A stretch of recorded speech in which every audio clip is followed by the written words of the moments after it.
Siamo con Luigi Conforti, responsabile nazionale di una... referente nazionale dell'equiturismo. dell'equiturismo. Vogliamo parlare un po', raccontare cosa vuol dire equiturismo? Equiturismo, chiaramente le due parole si collegano, no? Il turismo a cavallo, turismo a cavallo. Diciamo che questa forma, che parte da lontano ma in un certo modo, negli ultimi anni ha cambiato nome, perché è entrata nel mondo della mobilità dolce che si è collegata per esempio a chi va in bicicletta, a chi va a piedi, e ultimamente proprio nel mondo dell'equiturismo. L'equiturismo in mobilità dolce cosa significa? Significa muoversi con lentezza attraverso un territorio. Anche perché diciamolo che il cavallo, ne abbiamo qui uno alle spalle, credo che si possa anche vedere, è un animale calmo. Sa essere un animale calmo. È un animale tranquillo, senza dubbio. È un animale di branco, ma è un animale buono, è un animale tranquillo. Questo comunque non ci deve sempre far pensare che sia semplicissimo di primo acchito prendere un cavallo solamente perché lo consideriamo buono. Bisogna affidarsi a qualcuno che ci dia le... Esatto, l'errore che forse molti fanno è pensare nella maniera contraria.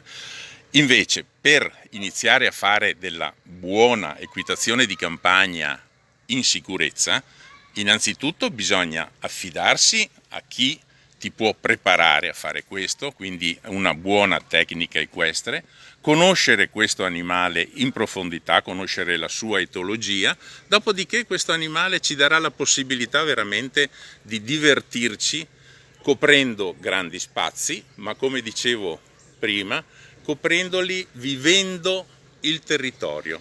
Vivendo il territorio cosa significa? Significa conoscerne la topografia, la geografia, la storia, la geologia, la gente che ci vive, cosa fa, l'enogastronomia, che è fondamentale di un territorio, che fa comunque parte di quel divertimento che è l'equiturismo. È una cosa bella che trovo della FISE, e lo ripeto anche perché lei indossa la FISE, Sì, senza dubbio. È che è, credo, l'unica federazione olimpica che non si occupa soltanto di atleti, gare, medaglie, ma si occupa di un mondo a 360 gradi. E questo è davvero bellissimo, e credo sia non so, a me non viene in mente altro, ma forse è unico.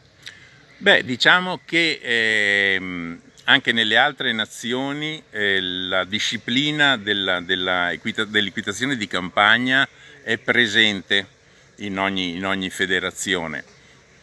Ma io faccio il confronto con le altre federazioni, cioè con quella che si occupa del calcio, del basket. Loro pensano agli atleti, alle gare, alle medaglie, ai campionati, alle classifiche. Allora, nell'equitazione invece c'è la passione per tante cose che non sono necessariamente né gare né medaglie. Perfetto, allora mi aggancio a questa sua indicazione e io le dirò che se, qui siamo in mezzo agli alberi, se l'equitazione la possiamo leggere come un grande albero con i grandi rami che sono le discipline, le radici di questo grande albero è l'equitazione di campagna. L'equitazione di campagna sono le radici dell'equitazione vera e propria, ce lo insegna poi il grande Caprilli. E poi, lui è stato il maestro. Possiamo dire che, tra l'altro, l'equitazione di campagna è una cosa che si adatta con senso di responsabilità, affidandosi alle persone giuste, ma a tutte le età. A tutte le età, assolutamente. Beh, ce l'ha dimostrato la cara regina qualche giorno fa d'Inghilterra, che a 94 anni si è impegnata a salire sul suo cavallo. No, assolutamente, perché ci sono animali che una volta, chiaramente sempre partendo, come abbiamo detto, perché non dobbiamo mai dimenticare questo, partendo con le basi giuste, noi possiamo fare equitazione di campagna tranquillamente fino a 80 anni. Io ho accompagnato persone di 85-86 anni nella foresta del Cansiglio. E partendo, visto che ci viene incontro un cavallo con una bambina, equitazione di campagna, partendo da che età? Allora, l'equitazione di campagna, per quanto riguarda i piccoli, c'è un piccolo problema che è legato al codice della strada, che non prevede sotto i 14 anni che i ragazzi possano essere portati fuori dai centri o comunque fuori da proprietà private. Quindi dai 14 anni in su è possibile fare equitazione di campagna con dei ragazzi.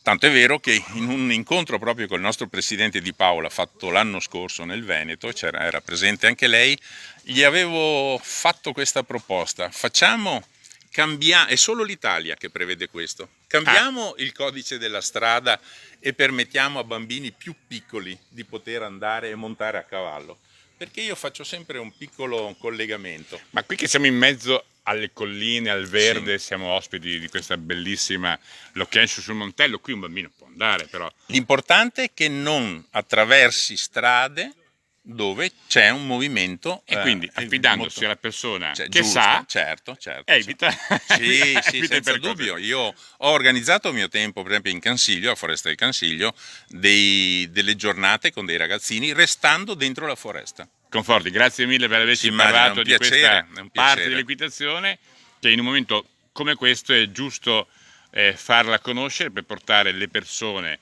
a stare insieme ai cavalli, a stare in mezzo alla natura, a scoprire altre cose in più di questo mondo meraviglioso. E l'invito che vi faccio come sempre è: se questi video li condividete sui vostri profili, è l'unico modo che abbiamo nel nostro piccolo di fare conoscere l'equitazione in tutte le sue particolarità anche a quelle persone tra i vostri amici che magari invece queste cose non le sapevano. Grazie mille. Grazie a lei.